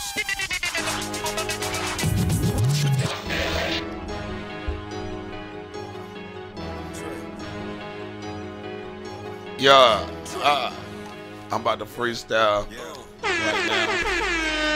No, okay, whatever. Let's go ahead and hop into the streets of talking. Listen. The streets are talking.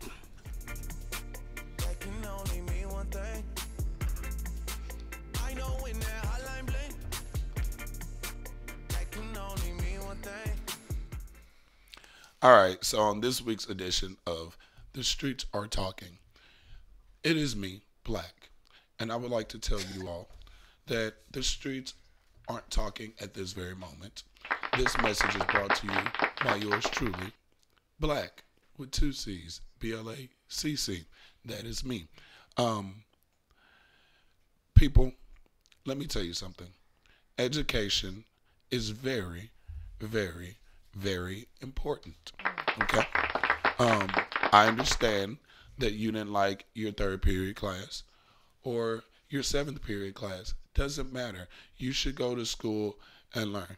Okay, now with that being said, I'm sick and tired of you grown motherfuckers not using the right motherfucking words when you're on Facebook. Man, I saw some shit. Hold on. Let me look it up because I got it in my gallery. This bitch made me so mad. Let me look at your gallery. Don't look at my gallery. She said some shit. Mines, and she was trying to say, first of all, it's mine, M-I-N-E. She said mines, but she didn't. It wasn't even like she just did the M-I-N-E-S. Like, oh, I just added an extra letter on accident. This bitch literally type out mines, M-I-N-D-S. I ride for mines. So, like, you gang banging on brains now? Like, what the fuck is going on? Why didn't y'all pay attention? Why do y'all not proofread y'all shit? Like, I understand that it's not a book report. I understand that. But you look so stupid when you are sitting here typing and you are a grown-ass man or you're a grown-ass woman and you do not know how to use the right words. Like, saw a post, niggas say, I'm about to go to Olive Garden. Not Olive Garden, Olivegarden. No, this motherfucker typed it out. All, A-L-L, of, O-F, garden. And then he spelled garden wrong. He spelled it G-R-T-E-N. Like, where are you finding these people? What school did you go to? What did you, what? Well, maybe they've been out of school for so long. Fuck that. Fuck that. Black. No, it's not okay. It bothers me to the core. You don't even know. Just the same way you say that it shouldn't bother us about Kim K. We're so sensitive. Why does it bother you so much? That's not your post. That's not saying you're stupid. That's them being stupid. It's saying that I have stupid friends on social media. Well, then just block them. I want to. You know what? New Year's resolution. Can I start now? No. I think I can. You better not fuck up no grammar shit on Facebook. I'm deleting you. Hey, I can't deal with it, bro. Like, I'm trying to read it, and as I read each word, my mind goes a different place. Why do you care? Because if, like, you say I'm a ride for mines, and like I'm literally thinking like. But like, you know what she means, or no, not at the time. I have to reread it. To like put it into context. And sometimes it be the phone, like the autocorrect. How you gonna autocorrect mine if you spell it correct? M-I-N-E. Why would it autocorrect to M-I-N-D-S? Doesn't work that way. Maybe she was thinking in her mind and just stop trying to give excuses to I'm just saying, why does it bother you so much? People. I think that there's underlining issues. Why does it bother you so much? These people don't directly affect you when they're posting this. It's not like you're posting it and it's calling it. It does directly affect me. No. It makes me dumber. It makes me second guess my education. I just think you're being too sensitive. How am I being sensitive? Same way you say we're sensitive when we have an issue with Kim Kardashian letting her 4-year-old take. I'm just saying. I don't give a shit. There's about a double Kardashian. Standard. Why are you so sensitive about someone else's post? That has nothing to do with you. You didn't write the post, so we can't call Black stupid. Why does it matter? Because it bothers me. I don't like it. You need a Zanny. Get you a Zanny when you're on Facebook. Whatever. Because, hey, you're going to be mad for the rest of your life. Because there are tons of people who accidentally or mistakenly, unknowingly, whatever you have it, use the wrong words in the wrong context. But that's just life. That's humor on Facebook. I wouldn't want it to go anywhere because I like to laugh at it. I don't want it to go anywhere. I mean, I want it to go away. I want it to go away. I'm tired of. Okay, well, it's going to go away because we're going to stop talking about it. Okay, because, yeah. Listen. The streets are talking.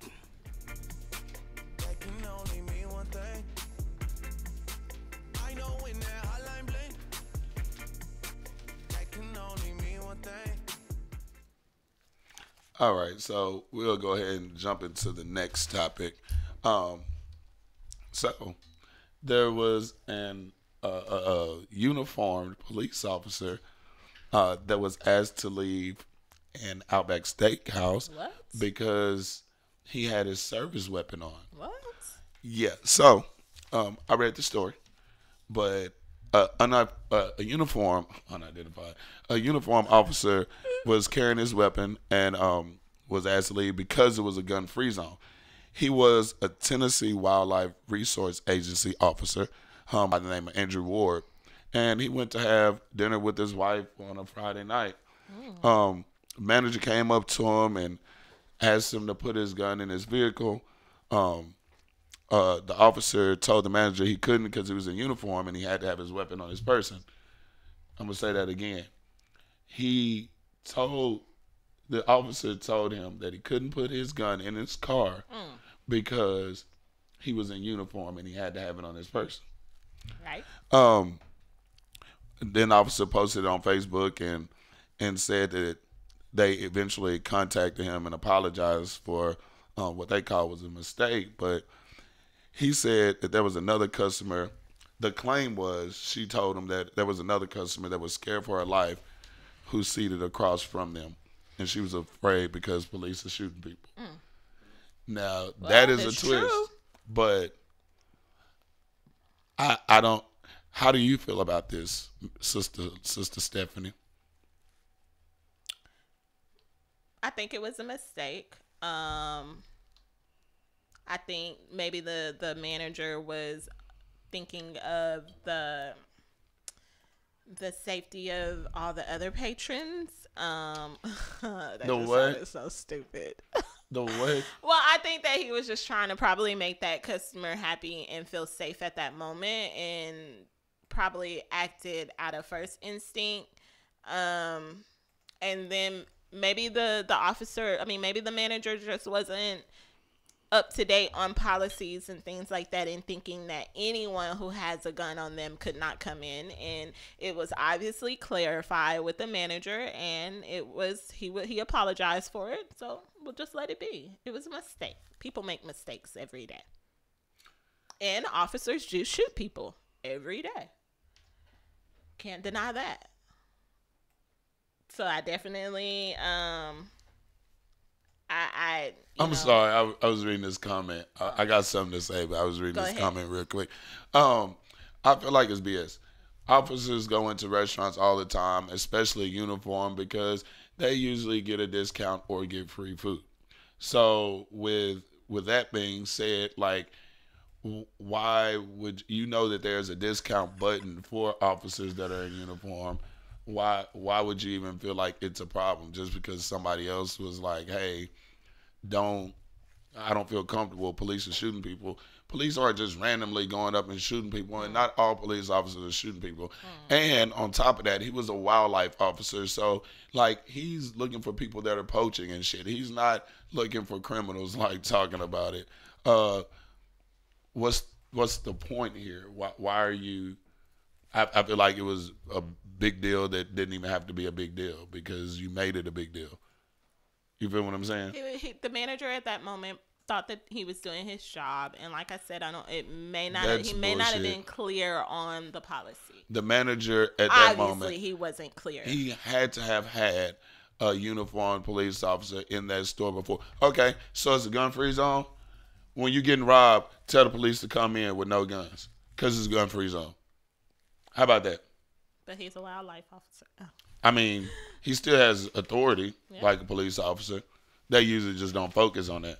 Well, I'm sure that he won't make the mistake again. And at the end of the day, he was just trying to keep everyone safe and feel safe at the same time. So they just need to be, hopefully from this point forward, he's very clear on who can come in with a gun and who cannot. That was a whole dumb situation to me. Like, I don't think I would even as a manager, I would use my common sense and know that an officer, that rule doesn't apply. But hey, this person was only human and probably just really didn't know Black. Probably just really didn't know that rule did not pertain to. Maybe he thought that, okay, you're sitting and having dinner with your wife, so you're probably still in your uniform. How did the manager know that he was still on duty? Even though, what if he was just got off of work, didn't have time to go home? I want to meet you to have some steak, babe. Meet me at. And so how would the manager have known that he didn't know? He didn't know that it doesn't matter being on duty or off duty. just because he has on the uniform means he can have his gun on him. We get that. But the manager probably was not aware of the stipulations. First of all, stop trying to get this person excuses. Like, one, it doesn't matter if he's on duty or not. He was in uniform. We know that it doesn't matter, but the manager just wasn't clear. He was in uniform. And I guarantee you that manager did not think, like, is he on duty? Is he not on duty? He probably thought he wasn't on duty because he's sitting there having dinner with his wife. Police officers go into restaurants all the time while on duty. How do we know when the manager started? Maybe this is his first time being manager, first night being manager. No, you're not gonna. No, I'm giving the manager the benefit of the doubt. And you're wrong, and I'm not gonna allow you to do that because I've been in the restaurant industry for a long time. Okay. And so I know that one thing right off top is you don't just walk into the restaurant industry and become a manager. You don't walk in doing that. You either have been a server, a cook, or something. So that means that you have. Listen to me. I'm talking. Damn it. Listen.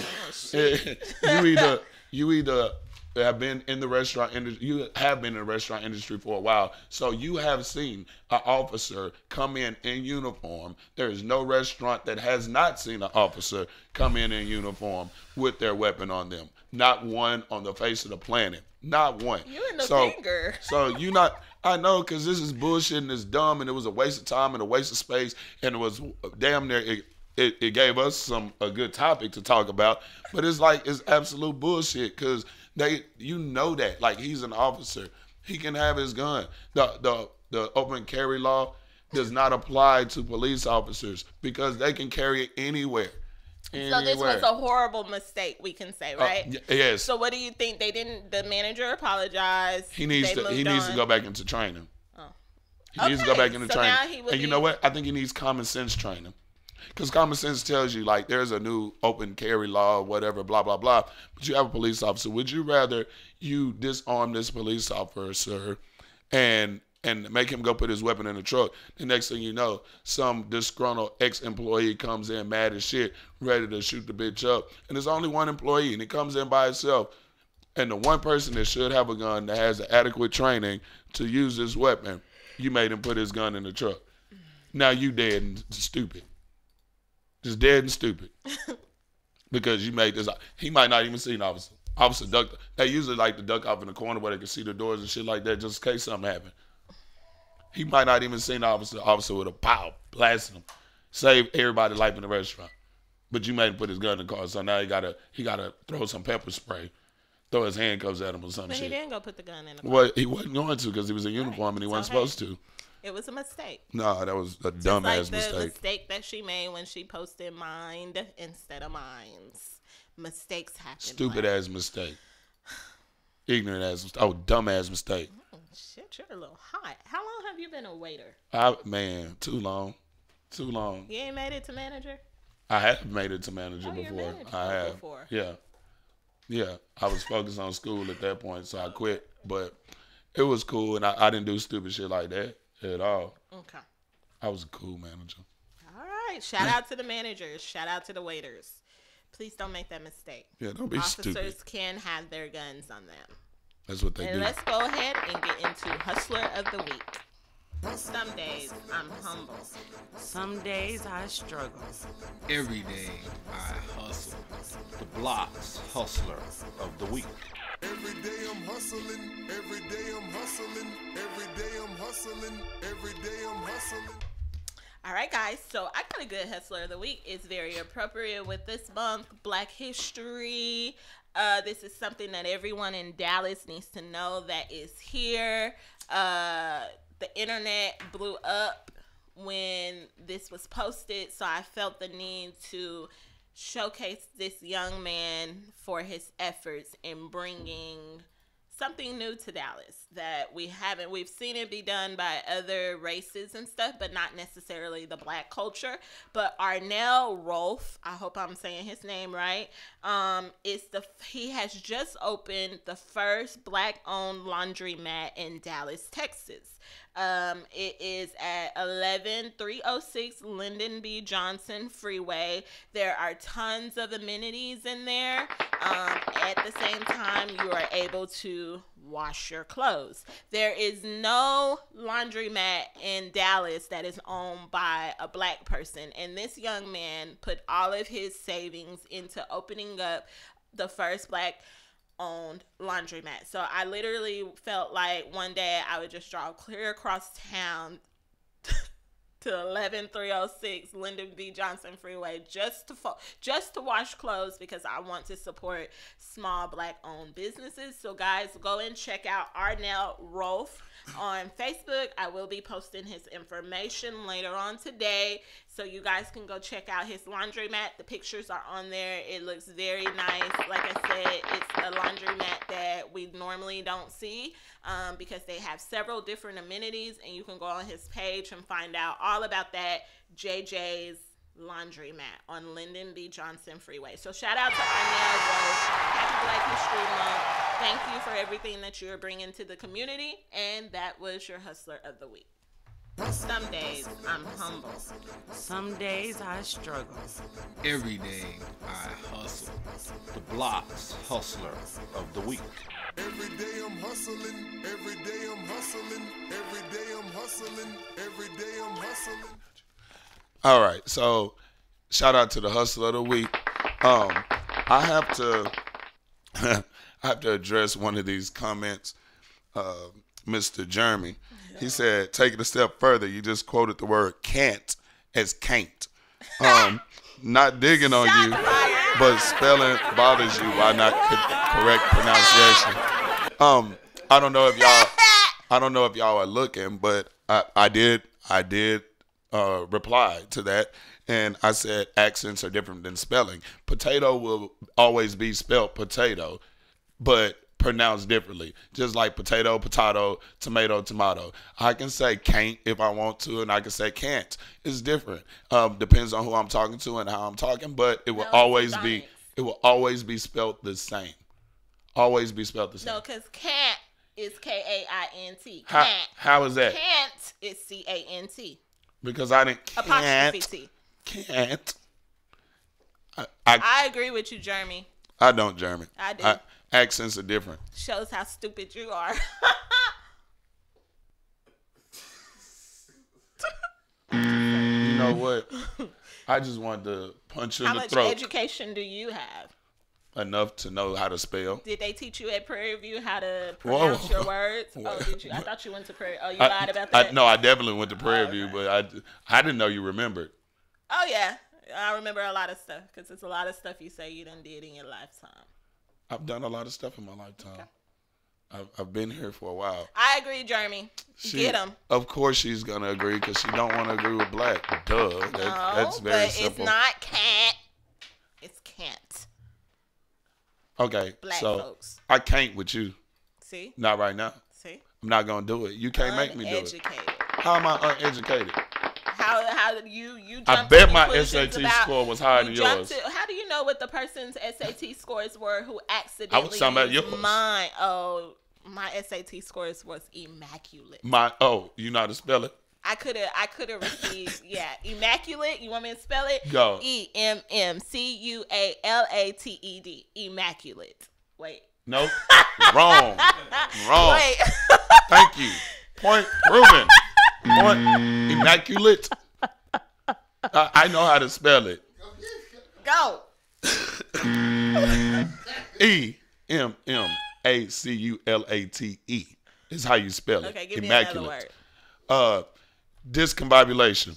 Come on now. I just, I know how to spell that one too, but I don't know. It was you using these big words. You better be able to spell them. Guys, we're at the closing of our show. Close Black it thinks then. he's smart. It's Black with 2 C's. What a shot fired. It's really BLACK. Now who's stupid? So you were ready for that shit. Hell. Shit. That was funny. It's a reason that it's Black with 2 C's. You even spelled immaculate wrong. It's IMM. Get him, Absolute. Oh. Get him. Oh, I don't know about all that, Absolute. I think we're talking about two different words. We gonna have to. I'm gonna have to look it up. Now both of us looking stupid. But I've been drinking. What's your excuse? I stayed up till like 4 o'clock in the morning. Me too. Yeah. That's why I couldn't go get a haircut this morning. I'm restless. So, guys, we're at the closing of our show. We definitely thank you for tuning in. We are going to be back next week from 11 a.m. to 1 p.m. You can visit us on VillaCoolaRadio.com every Saturday and all throughout the week to catch our replays from 11 a.m. to 1 p.m. Monday through Friday. We are getting closer to being in our studio, 3631 Colonial Avenue in South Dallas, Texas. So guys, stay tuned because we'll be dropping some info about our grand opening and things like that. It is coming along. It is looking well. It is looking splendid. I can't even say how splendid it looks. It's amazing when you walk through there. Like, I got lost the other night. I'm like, damn. You should come see. But anyways, also you can find Villa Koola, The Bloc, The Real Game. Hey, by let me tell you something. You always into Yeah, I'm interrupting the shit out you. We are supposed to be a team. A team. Stop firing shots. Team. T-E-E-M. Now you really want to just look stupid. Well, at least everybody knew that I know how to spell team, right? I don't know. And we supposed to be a team. And remember, guys, you can download our free app. So you just gonna walk past that? Google Play, iTunes, and Amazon for free. Why he said tripping? I will I'm still looking. I kind of have some people in the running who are loyal listeners that will be going with us to the Jeezy concert March 13th. We are looking into getting a party bus, guys, so we can get loaded. So share, support, tell your friends to get with our friends, and we can all be friends, you know, and go to the Jeezy concert together. Like, yeah, totally. Like, let's rock out. You get on my nerves. I just, one day. Nerves. N-E-R-V-E-S. Nerves. Oh, see, you know what? We're going to have a spelling bee next week. We're going to have a spelling bee next week. See, I am the queen of spelling. No, you're not. You spelled immaculate wrong. And you did too. So, that doesn't, but how you going to get it wrong and call yourself the queen? I never said I was the king of spelling. Well, we'll see. The title is up for grabs. Well, let me tell you. You didn't win that those trivia questions last week, so I haven't forgot about that. Did you see what type of questions were on? But you're so smart. You're so smart. You had to look it up. No, I didn't. You knew that a snake had 2 dicks and 4 dickheads. No, they just gave me the answer. I didn't have to look it up. I was just supposed to know that? Yeah. Shout out to Absolute. Her birthday's in March. What day in March? Shout out to Absolute. Y'all should come and jump over those. Yeah, we going to turn up. You know we going to turn up. I'm going to have a haircut. It's going to be nice. Cut that Eddie. Why do we have Eddie? I want not Eddie. What'd you say, Not cousin? everyone has an Eddie. I'm going to find out why we have Eddies. It's genetic. It's called a widow's peak, and it's genetic. So I'll let you look up what widow's peak is, because I feel like if you Google Eddie, you might get the horse. So Google widow's peak, and you'll understand. And I have a Black history fact, because only Black people have Eddies. That's false. Oh. White people have what? They Eddies just don't look like ours, because they do this shit to their hair. They gel it. They just you gotta run your hand through, put the gel and then just run your head through. You good? All right, so guys, we want to thank you guys for tuning in. We had a great show today. We will be back next week, same time, same place, different shit. Yeah. Different shit. Yeah. We're not gonna be on the news station next week. No. And so this was The Bloc with your girl Stefani Love and Blizzity Blacc with 2 C's. And we're out. Yay. You've been listening to The Bloc. If you miss any part of the show, you can catch us every weekday, or you can download the podcast on VillaCoolaRadio.com. School is over, and we out.